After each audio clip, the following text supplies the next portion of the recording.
Welcome everyone. Welcome to the series called Research Software and NRENs in Asia.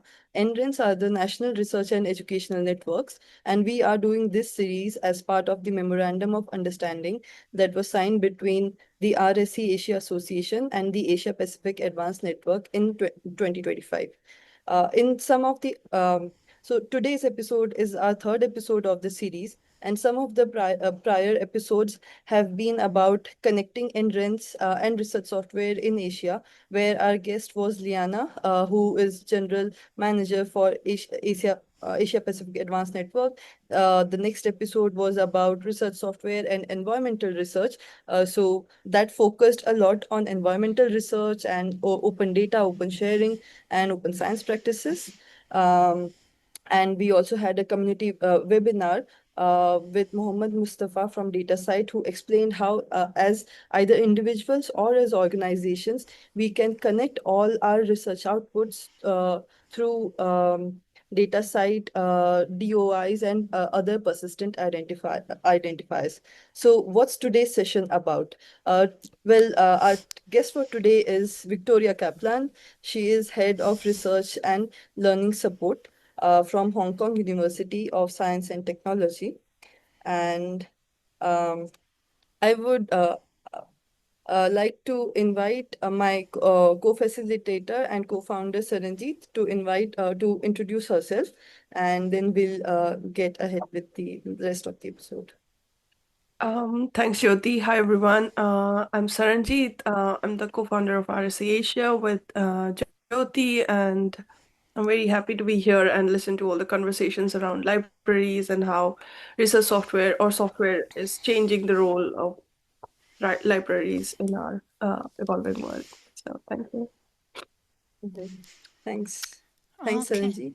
Um, yeah.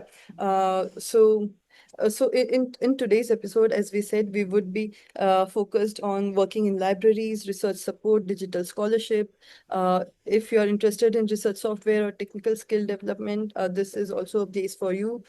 We would be discussing about how libraries support researchers, students, and open science initiatives. And with that, I'd like to invite Victoria to introduce herself. Okay, thank you very much. I'm very honored to be here. So, who am I and why, what do I have to say? So, first of all, I've been working here at HKUST for 33 years. And I started in cataloging, which was, you can think of that as metadata. But about 2 years later, I moved into library user services, which involves instruction help, what used to be called reference. And then later after that, I also moved into access services, which is about putting people, about physical access, physical facilities, as well as managing the physical collection, which for part of when I was working included microforms, microfiche, microfilm, DVDs, CDs, and what I guess some people would might, oh gosh, does anybody remember laser discs? Luckily, I arrived before, excuse me, after tape cassettes were no longer a thing. So with multiple formats. And then for the past 12 years, I've been back to what we call research and learning support.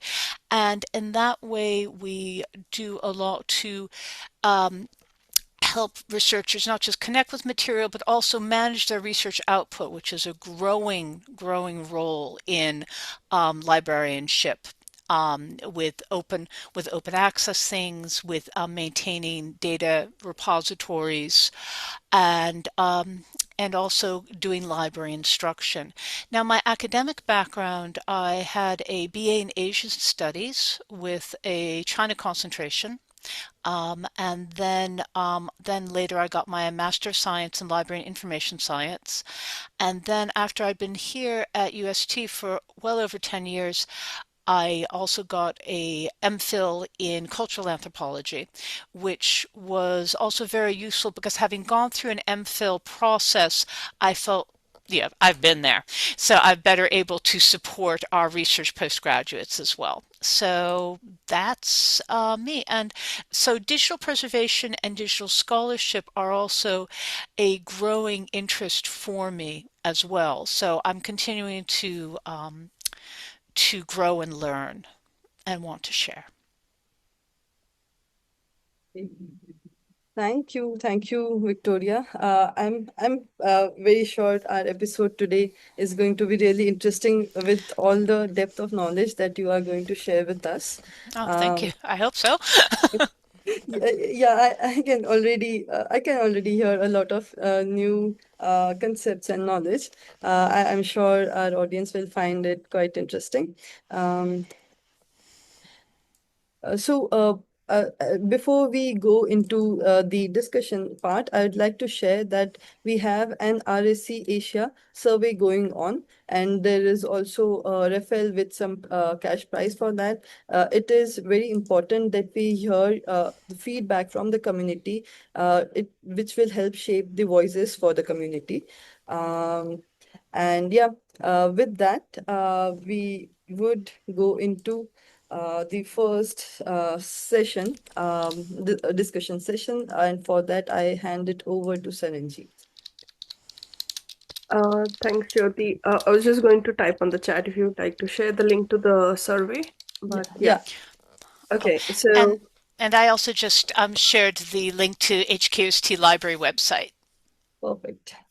thanks, Victoria. My pleasure. Okay. So the first set of questions is about the evolving role of software and Hmm. software skills in modern libraries. So the question was there a moment that you would say that you realized that software and technical skills became central to research support? And like, if there was, then how did that change your approach to library services? Okay, yes, I thought that was a really fun question. And the answer was almost exactly 40 years ago. So back in fall 1986, I was looking for help to do my senior thesis, and I spoke with an archivist at my university, and she looked online. Now this is pre-web, so it was probably via an early NREN, an early NREN, and she found a collection of important papers, manuscripts from me to go and use in another city. So that was when I first went, wow. Because before that, I was saying wow a lot when I was in college. I still am, but that was when I realized that there were sorts of things that were available online that could be looked up on computers and that were networked together. So that I was no longer stuck with what the contents of our card catalog or even different indices. Now, for some reason, my screen has frozen. Let's hold on. Okay, that's better. I don't know what happened there. That was weird. I'll be care. That's weird. Okay, my screen keeps freezing. Um, can you see me? Yeah, we can hear and see you clearly. Okay. It's just then all my answers are well anyway, let's go on. What's the next question? Yeah, so Okay. Yeah. Sorry. So the next question was like, mhm. what kind of skills, like software related skills, do you think are becoming important for library staffs to Mm, pick up, and especially mhm. staff who support teaching and research? So what Okay. skills? Okay. Well, there's a lot. It's kind of intimidating. So data and metadata knowledge and practice are really important, especially to make sure the data and metadata are accurate and making sure the data is clean. So a lot of our research support, if we're doing, for example, are you guys familiar with the term bibliometrics? Like measuring research impact, that sort of stuff. A lot of time, even if you're getting the data from Scopus or from Web of Science or the semantic web, I mean, the data is not clean.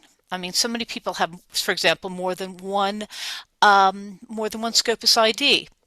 And so the ability to understand what nice clean data is versus messy data, and the ability to tidy it up and make it available is really important.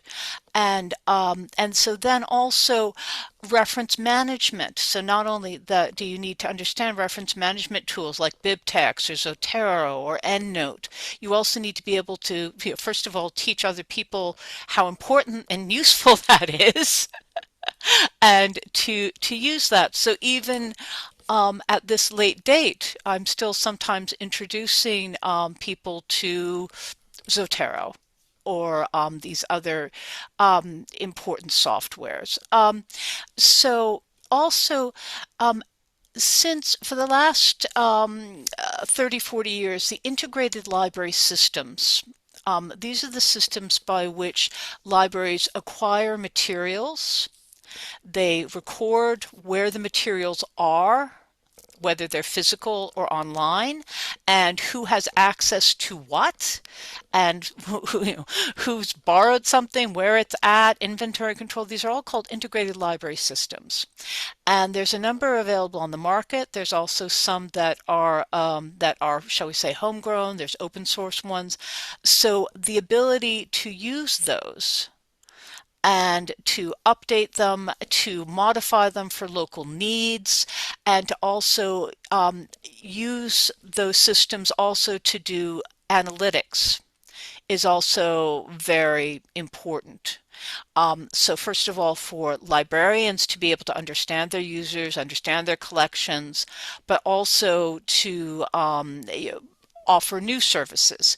For example, yes, a very basic thing is some libraries really like to show what are the top 10 most circulated happy books that everybody wants to borrow, things of that nature. Though, of course, the problem with lists like that is that they become, shall we say, self-fulfilling prophecies. You say these are the top books, they become the top books, and well, that's another conversation. There's also a need to understand for legal knowledge about, for example, data privacy. Because librarians have always felt a very strong need to make sure that what our users are doing with materials remains private. And that's very important. And so privacy, personal data is very important, especially because as we become the intermediaries between our university or public communities and these enormous companies who want to suck up everybody's data if they can, um, that is a very serious responsibility. So data privacy, intellectual property, because again, in the past, at least in Hong Kong, there you would buy a book, and we had no public lending right. So if a library bought a book and lent the book, that was it.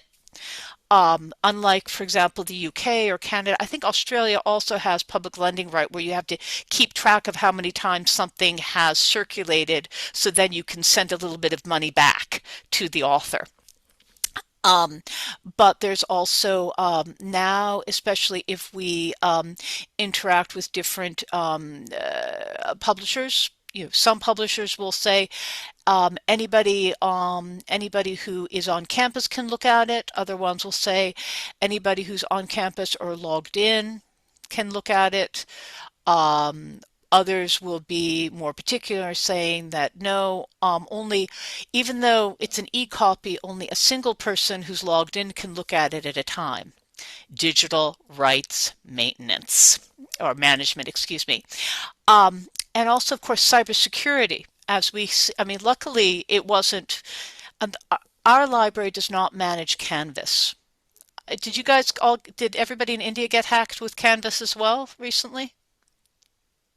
Um, in the U.S. and I think in Hong Kong and some other places last week, a lot of the learning management systems that are under the brand name Canvas had cybersecurity. And so, but for example, our library manages a scholarly publications database.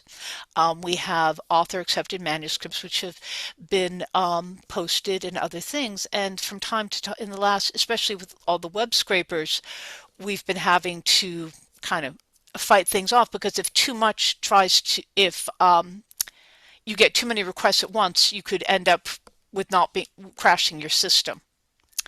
So cybersecurity, preventing denial of service attacks is also important. Software storage, updating, archiving. Then there's also you need to have a deep knowledge of extant research databases and sources, both open and subscribed. Especially, I mean, so you have general ones like Web of Science, Scopus, Google Scholar, Scivel, PubMed. Then particular ones for different subject databases. For example, psych articles for the psychological literature. Then there's also more and more quite interesting and useful LLM tools like Undermined, Elicit, Consensus for the research literature. And then interactive teaching tools like Menti, Lucid, and then of course a knowledge of, shall we say, offline, face-to-face pedagogy. Like how do you create interactive, engaging workshops? So lots of skills and techniques, especially technical. Sorry, did I terrify everybody? No, no, definitely not. So like, so you mentioned all these skills and then the upcoming technologies that people have to like upskill and Mm-hmm. um, be competent with. Sorry. So Mm-hmm. how do you like encourage your staff and people in your team to develop these skills? Are there like any professional development pathways available, or Well, do people do it at home? Yeah. let's see. Within our within our own library, we try to encourage people to so if for example different units within the university are offering training, we encourage people to take part. If there are webinars or things of that nature that are occurring, we encourage staff to also take part in those. Different professional organizations will have both online and offline teaching and learning. Um, One of the things that we've done recently was that was particularly successful was our as AI began getting very popular, AI tools back in 2023 after ChatGPT got released, we formed an AI interest group. We had two very dynamic librarians who kept up with things and shared via SharePoint, and they also, one of the most useful things they did, in addition to creating comparison tools, learning tools for everyone to use, was within the library, because our library has about, I think right now we have about 85 staff. We did a little contest for every autumn in Hong Kong and China and Taiwan. Well, in Chinese cultures, there's the Mid-Autumn Festival, and it's the Moon Festival, and there's cakes and lanterns and bunnies and well, the Moon Rabbit. You see, because whereas in the West we think it's an old man in the moon, instead for there it's a bunny who's making medicine with a mortar and pestle.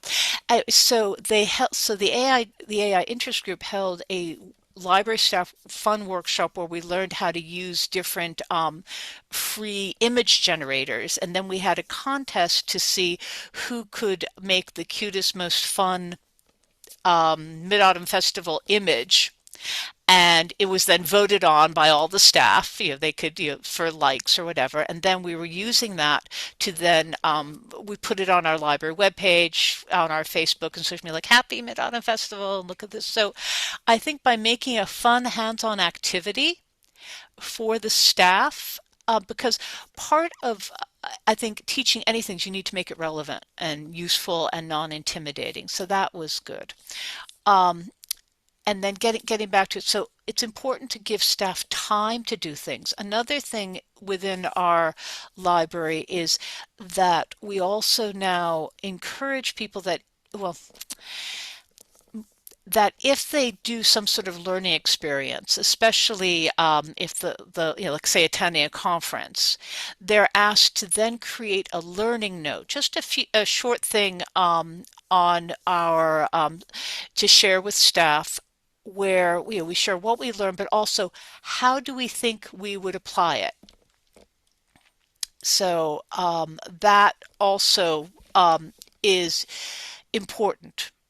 And we also have another thing within our library, which we call Lib Connect, so that if, for example, um, somebody has attended a conference or done a presentation, then they'll also share it in the afternoon. We usually have one or two a month. And it's a free and open time, usually in the afternoon. Any library staff can attend. Snacks and tea are available. So this also is important and useful. Um, but if people are, but also it helps that staff, a lot of staff are very self-motivated, especially the professional staff, and so they want to learn. And so I'm always learning from them. So, so the other thing is once they've learned something from making use of the skills, you can also put that in the job objective. So, for example, some of our staff were learning vibe coding and using that. I hate that word, but you know what I mean. And so we so as a job objective, we asked at least one of my staff to make some tools for our users. So, for example, there was one of our staff created this library open access agreement journal finder, and here I'll stick that in here. So, so the library has a lot of open access agreements, which means we've signed agreements with publishers that either like Cambridge University Press, there's like 400 different journals. If an HKUST researcher publishes in these journals, they don't have to pay any APC at all. Okay. Other ones like Wiley, it's rationed. I think it's 85 per year. At any rate, so this is cool, but if I'm a researcher, if I want to help a researcher at UST who wants to publish with an APC, by creating this little tool, which was they did some coding against our title list and Scopus that would allow people to type in either the title of a journal or a subject and see, hey, okay, I have this topic and these are the Q1 journals in that area that we have APC charges for. So it's a way of helping people target where they'll want to publish. And so this was by asking our staff to do a small project like this, they also make use of what they've learned. So that's also very important. And or another colleague of mine recently, she had made a wonderful chart on library interactive tools for academic research. And so she now has made it, she used some coding to make it an interactive research tool. And so that's also something that we could do. Or another one is we have different library staff who have been over the years been able to take data that we already have and put it into a dashboard to allow to allow everybody to look at it. Or one of the most fun things was also we had at our library, it's really cold. That's one of the most common things that we have. And so common complaints that we have. So what we did was working with sensors in the library and a student project where they created an actual temperature heat map. So it's like, oh, in this section of the library, it's only 21°C, it's cold. Oh, but if I go over there, it'll be 24. So, and so, um, so I think encouraging people to find little ways that they can apply their skills and use them is really wonderful. I mean, that one that was by a student helper. Yeah. I mean, the next question was, I think you've already answered it, but I'll put it again. Um, so like you mentioned about having this free time for the staff so that they can explore things that they would like to learn, or you also mentioned that people go at conferences and events, and then there is a wait for, I think you said Library Connect, where they can come and give a feedback of what they learned. So what kind of training mentorships have you found like most effective when it comes to like supporting staff to learn new skills? So what sort of trainings or formalized programs have you found to be most Well, effective? I think that the formalized programs that are offered by other units in our university, number one, are very, very effective. Um, so, for example, our ITSO, the Information Technology or Center, they've always through the years offered many different trainings, and so and from time to time they'll send out emails saying, "Can I do that?" Yeah, or excuse me, they don't ask. They say they're offering such and such a training, and then we, if staff haven't already taken that training, we encourage them to. Similarly, our Center for Education Innovation has also done um, has offered some things, and so, for example, this was 15 years ago, they had an almost week-long training for staff who wanted to learn teaching, how to become a better interactive teacher. And so I asked my boss, and she said, "Sure, do that." And so then I did, and then I shared that with my colleagues, and we've. So I think having an environment that believes that being a learning organization is more than just a slogan is very important. Um, and at the same and so but at the same time, it's not at our university, at our library, it's not formalized in that we say, okay, so for 7.25 hours every month you have to do this, that, or the other. um, because the other thing is, and then on a one-to-one basis, with different colleagues, I encourage them to do new and different things, or they tell me I have an idea, and well, you know what the punishment for having a good idea is. Your boss says, "Sure, do it," and then you have to do it.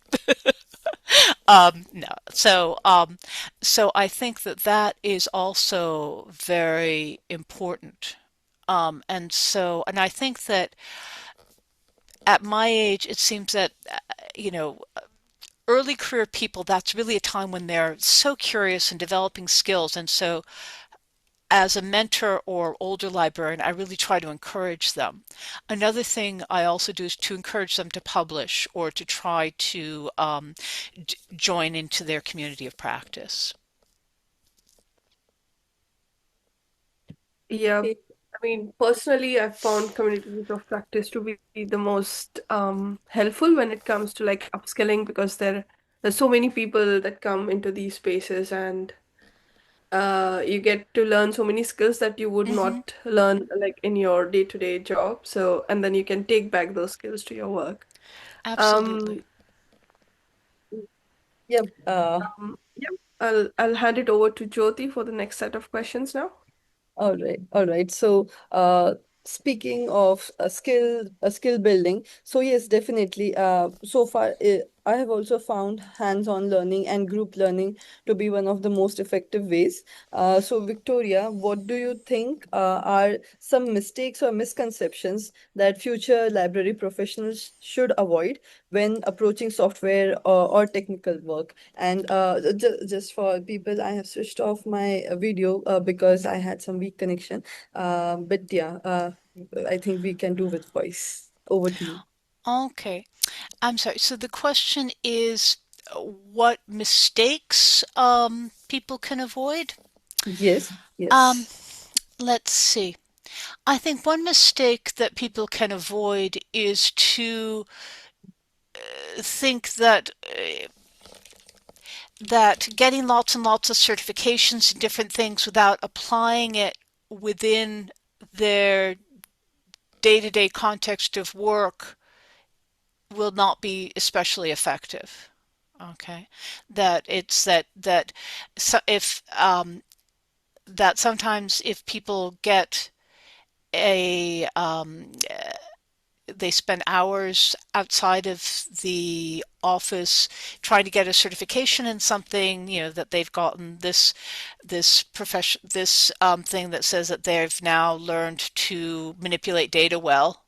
But if they don't use it, if they don't apply it in their work in a useful way, then it's yeah. So you don't just want to, shall we say, pile up the badges or the credits or things like that, but I think it's so that would be a mistake. That instead, what you want to do is look around and see what are you interested in, what could you learn, and how could you apply it? Because well, um, there's praxis, the unity of theory and action. And that's one of the hardest things in life. And so that to become very knowledgeable in something, but not to find a useful outlet for it, that I think would be a mistake. Yeah, uh, definitely. I agree with that, Victoria. Um, and uh, so the next question, and I think you have already answered a part of it, but um, so what do you think about the future leaders in libraries? How can they create environments that encourage experimentation and skill building? So now you mentioned about how we should focus on uniting our actions with learnings. Mm-hmm. So what do you think that the future leaders in libraries should do to create an environment that helps people to uh, apply or use the skills that they have learned through some courses. Okay. Well, I think that I unfortunately have very general general advice or general suggestions. So first of all, you want to create an environment where people can be curious and ask questions and explore their interests. And so you don't want to have a situation where somebody says, "Hey, I think I'd like to learn about XYZ," and you say, "Why? What for?" That's no, yeah. Instead, say, "Well, explore that interest and get back to me and see how you can apply it." So I think that if you don't allow people to be curious and explore things, then they can never develop. And that they also, if you're creating an environment where it's complete, I mean, there needs to be leadership. But if it's completely top down, well, okay, today in our department, everybody's going to learn to do X, whatever it might be. You're going to all learn to use Claude Code and you're going to spend 3 hours this week learning Cloud Code because that's our KPI. Everybody's going to learn Cloud Code. Um, then that's no good because you might have one or two who like, yeah, they're totally into it. But other people who might have a different interest and a different skill set might want to learn something else. Or the people, so it's very important to allow people to follow their curiosity and their strengths, but at the same time, also encourage people to maybe stretch a bit as well.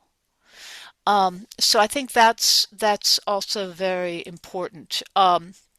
So the other thing is that technical skills are very, very useful, but it's also very important to have the curiosity, the vision, or the inspiration to see where are you going to apply it as well. And I think that that's not just in librarianship, but I think in, for example, any sort of engineering thing is that to find out what is the point at which you can make a difference, or what's the failure point of this. Find that lever that Archimedes talks about. And that is a skill that some people have an inborn quality more than others, but it's also something everybody can develop to a certain extent. Just so, I mean, there's some genius piano players where they just, from the time they're 3 years old, they hear a tune and they can play it.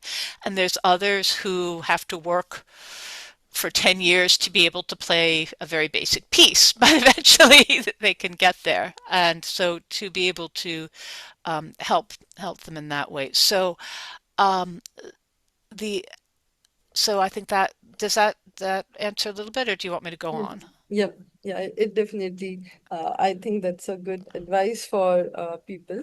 You also mentioned about the role that software is playing in training these days. Hmm.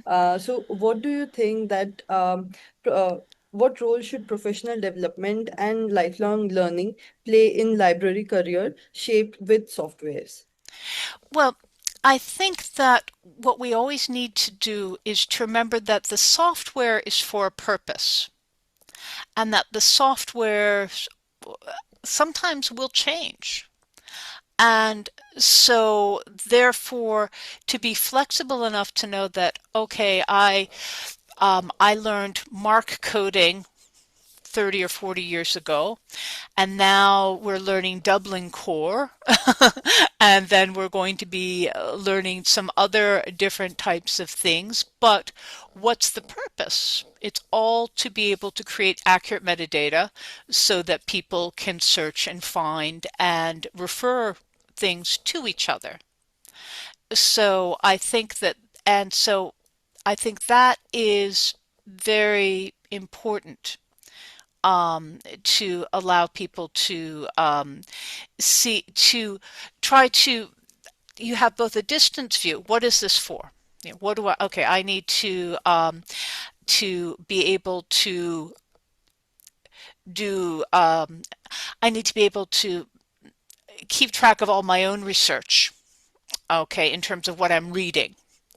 And people used to do that with some basic spreadsheets, or okay, people used to do with index cards, and then spreadsheets, and then as I mentioned previously, there's Zotero, there's EndNote, there's BibTeX.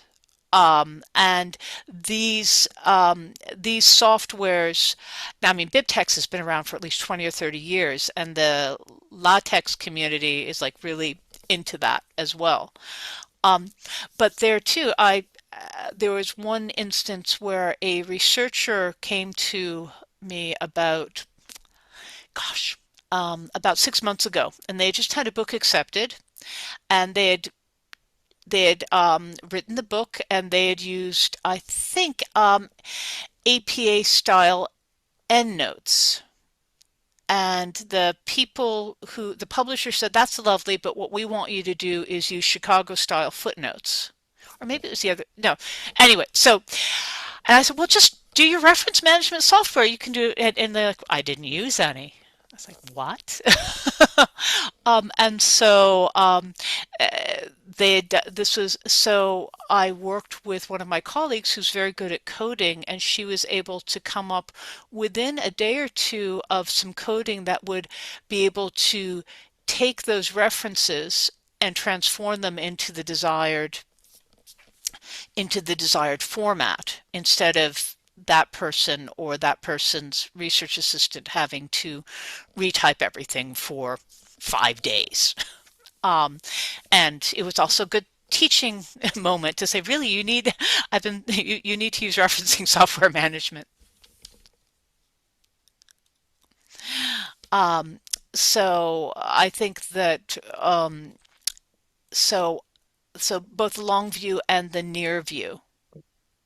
Yeah, yeah, yeah. We can see how important the role of various reference management software tools play in continuing Hmm. research outputs.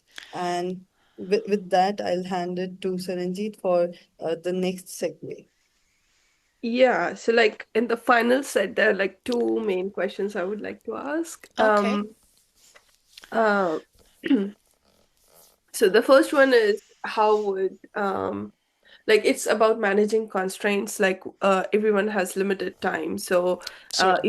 even at a workplace, so how would you balance the, or how would you encourage make sure your colleagues and your staff balance the pressure to adopt new technologies with the limited time, limited resources that they would have, and limited in some teams also limited staffing. So they might not be a big team to like cover all the activities, while Mm, certain members of the team are onto professional development.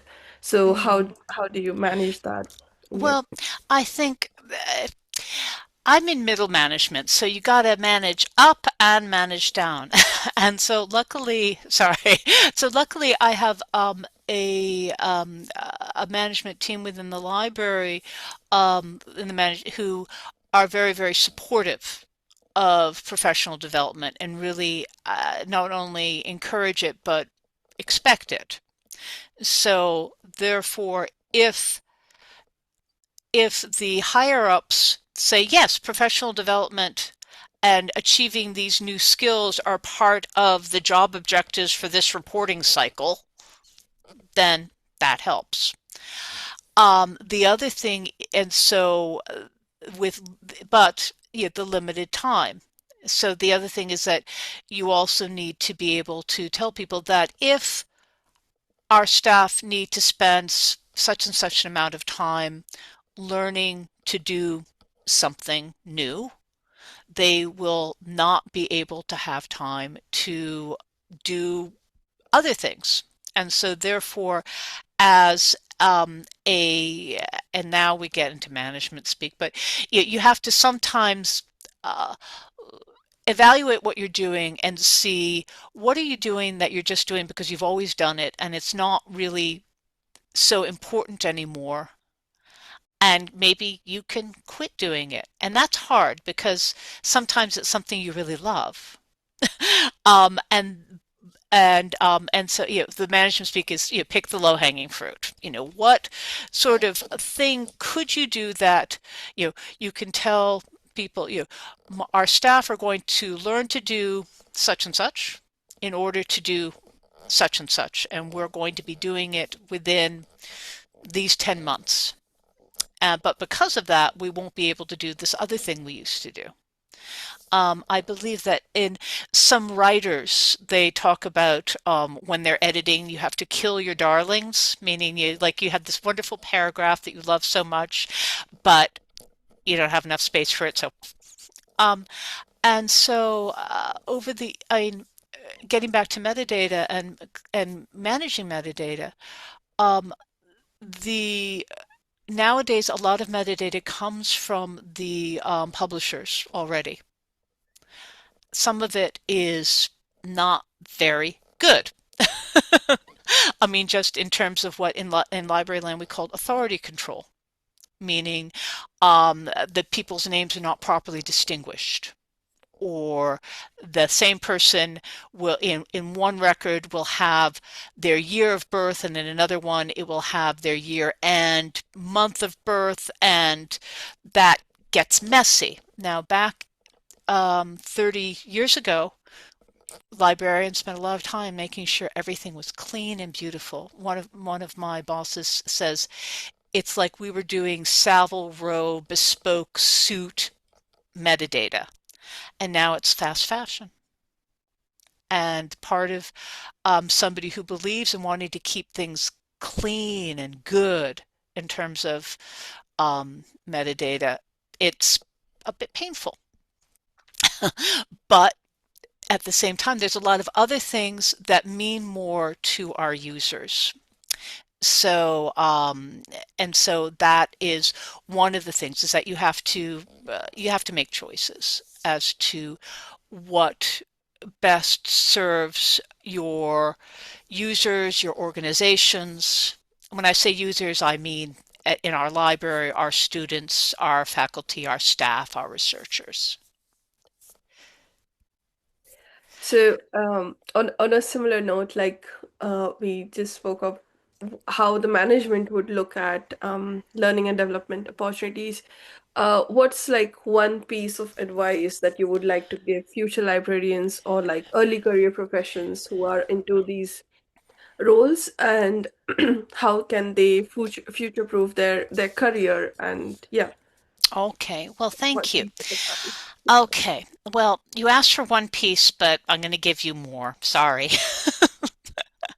Okay, first of all, I'm going to say that the truth is there's no such thing as future proofing. Okay, and that life will throw things at you, and to imagine we can set ourselves up now for anything that time or chance can bring is to set ourselves up for disappointment. At the same time, I've been very fortunate in my career, and I hope you all will be too. So, first of all, I'd say they need to cultivate their curiosity and explore widely. Find out what you care about and what you're interested in. So I've always really been very interested in learning how people do things, explaining things, connecting people. One of the wonderful things about being in a library space is that we are a node, so that therefore I can sometimes be telling, oh, School of Engineering, did you know that the School of Science is doing this or that? Or, hey, Division of Environment, maybe you might want to consider this sort of activity that the people in the Language Center are doing. So that's something I've always enjoyed, is trying to connect people. Other people have different types of skills. And so I think self-knowledge, finding out what you're interested in, and then choose to develop expertise in the areas you care about. Both technical and social are very important. And so I'd say in the last 20 years, one of the things, or 15 years, I've found that a growing interest in mentoring and trying to help the next generation along. Something that, when I started out as a fresh librarian when I was 26, I didn't think about, or I was luckily on the receiving end. The other thing to remember is that in a librarianship, that many of the questions will remain the same, but as the technologies change, the answers will change. Okay, so what should we collect? Okay, in subject, in format. Okay, so remember I mentioned laser discs and microforms many, many years. That's a format that we're not considering. But the question of what format and format conversion, I don't know what format will be the big thing that replaces PDFs in 50 years. But the question of how do we make all that old stuff that's in PDF available in whatever is the magical new format will be with us. Okay. Similarly with subjects, when I first started off in librarianship, sustainable development wasn't a coherent subject yet. Now it's a very important. We even have sustainable development goals. So, so that's something. Another question is, how can we provide library users, information users, with the smoothest access while preserving privacy and security? So there are technical answers to that, a lot of technical answers, but there's also social and economic answers to that. Because sometimes the smoothest access might not be the most economical. Okay. So that, if the super smooth access costs more money than your institution can afford, well, you'll have to have less smooth access. And that's uh, um, so then there's also, how can we preserve access to the collections? And how can we preserve and transmit knowledge and techniques in an ethical and effective way? So again, there's technical issues involving, Zoom, for example, right? Which 8 years ago was not really a thing. Um, and then there's also, and how will we preserve it? How will we're recording this wonderful webinar. Well, I shouldn't say it wonderful. I'm doing it myself. We're recording this. How long are we going to keep it? How will we make it how will we make it accessible? 50 years from now, will somebody be able to watch it? Would they want to? Well, so a lot of decisions. So again, these questions are going to persist, that but how we answer them will be different, and we always have to remember that is different. And also, the other thing I would recommend is that everybody remember Raghunathan's 5 laws of library science. And the fifth one is, the library is a growing organism. Okay. And that, so things continue to change, um, but um, but the and as I said, the solutions will change based on the new technical social situations we have. Does that help? Or maybe a little? No, that was very wise words, and the what I got from it is you have to also be always be curious and ask questions. Mm. Um, yeah, and be open-minded, I would say. Yes, and also share your conclusions. Mm-hmm. And one of the other things is that I you know, I don't think that what I'm saying, I mean, I'm not saying anything particularly new or radical here. But the but I think that the fact that maybe it's new for you, and that's good. And so therefore every person in this Zoom might also later share things that they're thinking, well, it's just me. I know this. Who cares? But it might. And and Roland Mosbergen said that he liked that quote. That in fact came from a novel by a science fiction author named Lois McMaster Bujold, and that was the words from an engineering professor in one of her novels, that he said that he didn't change the questions in his exams because the answers always changed. And I like that too. So I'm glad that you like it too. It came to me when I was pondering how I would answer this. Yeah, those are really profound quotes to mention. Yeah, and so now we have a few questions from the audience. Okay. I'll pick up the question from Rowland. So Rowland says that you mentioned that sometimes you want the library system to have local changes. So does Yes. that mean that HKUST library have software developers to help change the systems to fit the university's needs? Yes, we do. We have our library is very fortunate in that we have a robust systems staff. Let me just double check how many we have right now. In systems, we have let's see. We have our head, and then 1, 2, 3, 4, 5, 6, 7, and we have seven other staff. They're divided into into three teams: the digital services team, the IT infrastructure team, and the systems support team. So yes, and right, I mean, and this started right when the library began back in 91, 92, when we had to have our own servers. And we also were among, I think we were the first to provide remote access to, back in those days, to a CD-ROM network.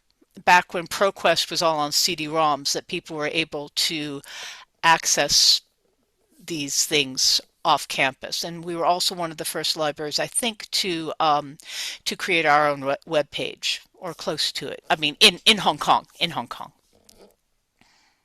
So Great. yes, we do. We have our own staff, and then also within, but and so that's our systems librarians. But then, for example, we also have more people in other areas who are also using their skills to develop. So in addition to the ILS that we have, where our systems librarians are very involved with our ILS provider, we have our digital humanities initiative, where we have a staff member who's very good at doing all sorts of technical things. So for our DH, so hold on, let me go to that one, DHI, HKUST. So one of the things is we had if for our digital humanities initiative, I'm putting the link in here. We we have different projects, and then some of the staff who've been working on this project created different tutorials. Um, and then so you might say, well, they didn't have necessarily e-learning video knowledge, but they were able to put together some very nice interactive tutorials. So we're very, very fortunate that way. Okay, And okay. And then a similar question from Rowland, because you mentioned integrated library systems. yes, So, what systems does HKUST use to support their researchers? um, well, let's see.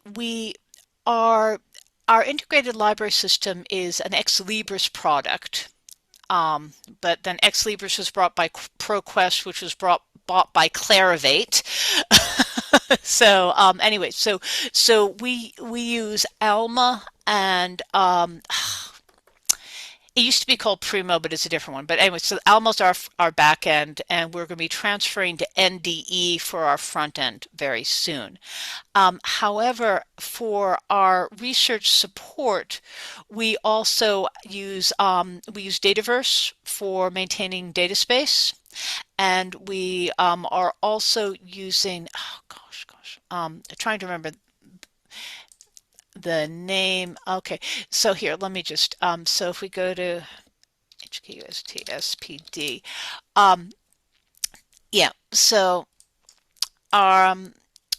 hold on. So yes, so the SPD is let's see, I'm trying to remember what that one are. Okay. Yeah, so if you want to learn, okay, so for our institutional repository, we're using this, but then also recently our university moved from a homegrown research output management system to using the Elsevier research portal called Pure. Okay, so there's that, and then as I mentioned, our data space is um, is is maintained by on the I think it was Harvard first created the data that um, Dataverse software, and so for example, about 2 or 3 years ago, one of my research support librarians had done a survey of what was going on with our data space, and we found out that because of various staff turnover reasons, we were several um, iterations behind on the latest release. And so we had to spend a lot of time and energy first, deciding to update, how to update, and we had some very knowledgeable systems colleagues within our systems who figured out a good way to make that happen without having to do each re-release one by one. But at that point, um, not my department, so I can't tell you more. Does that answer the question? Yeah. Um, we have one question from Philip. Mm-hmm. So Philip says all the functions you have mentioned, which are supported by the HKUST library, are very important, and Yes. there are equivalents at my own institution, which is University of Melbourne. Mm-hmm. However, at my institution, most of them are not run out of the library. I'm interested in your reflection on the value of library being responsible for all these activities and how boundaries should be drawn. Well, I think that a lot of who does what is based on institutional history more than anything else. And I think that is the way in which a lot of these things get so that, for example, um, our library became interested in institutional repositories back in the late 90s, early 2000s. And that was really before a lot of research offices were paying attention to that. At the same time, we didn't get much traction at our own institution, I think, until we really, and what that they didn't seem to be too attractive until because the institutional repositories were not the version of record. And the researchers, they're like, I don't care, and my I don't want to show off my accepted manuscript. I want my version of record that everybody can see. And so then when we modified our scholarly publications database to highlight the version of record and to make that more visually available and knowledgeable, and that we just said, yeah, if we can get the AAM, the author accepted manuscript, that's lovely. The green open access is lovely, but the main thing is to also record the research output. So that was where that came from. And so then it was only really, as I said, in the last few years that the institutional momentum has came to start using the research portal maintained by Pure. And so in a different institution with a different history, those lines will be drawn in a different way. So, I think there's also, I mean, as long as somebody's doing it, that's what's, there's some libraries that are very small, and so they can't do nearly as much, and or less, and other ones where, there's other libraries where each school or division has a very, very strong management of that library. It's like the School of Arts and Humanities or the School of Science. But with our own history, the library was administratively running on its own. And we start HKUST opened its doors in 1991. That's also, and the campus was built between 88 and 91. So it was really, so it's quite different from many other universities that have a much longer history. So does that help? Or do you want me to talk further about any of those? That's great. Thanks, Victoria. Okay. And oh, one of my nephews is at the University of Melbourne right now. So that's exciting too. Okay. Other questions? I think we're all done with the questions now. I'll hand it back to Jyoti for the wrap up. Yeah. Okay, sure. Thanks, Rosen and Philip, for asking the questions, and thank you, Victoria, for explaining so much in detail. And I would share episode feedback link in the chat for people to share the feedback, what they felt about the episode, what they liked, what they wanted to hear more, and also. So RSC Asia is running a survey of the landscape of people working either directly or indirectly with research software in Asian institutes, or even if you are based somewhere else, but you are collaborating with either an individual or an organization based in Asia. This is a survey that you could fill, and it is very essential for us to hear your voices so that we could feedback on that and uh, see where the next direction of the community would be. So that's about the survey. And um, in the end, I'd like to share that all the updates from RSC Asia are present on LinkedIn. So do give us a follow, and you'll get to hear about the next episodes over there. Also, if for those who have not been able to join due to time zone or any other reasons, we would be sharing a recording of the session, and we will also create a resource sheet. So Victoria, you shared lots and lots of different skills, tools, and experiences. We would share a summary blog post, and we would also create a resource sheet with all links that you shared, and also the links that the audience shared. So that is our collective learning experience, and everything will be out there via our social media, which is LinkedIn, and also on our website. Yep. Okay, So wonderful. so All right. Well, and thank you very much for your interesting and useful questions. And I hope you all have a lovely afternoon and evening. So, thank you uh, very much. all right. That Okay. that's a wrap. Thanks, Thanks. Victoria. Okay. Thank you. Okay. Bye-bye. Thank you. Thanks everyone for coming. See you in the next episode.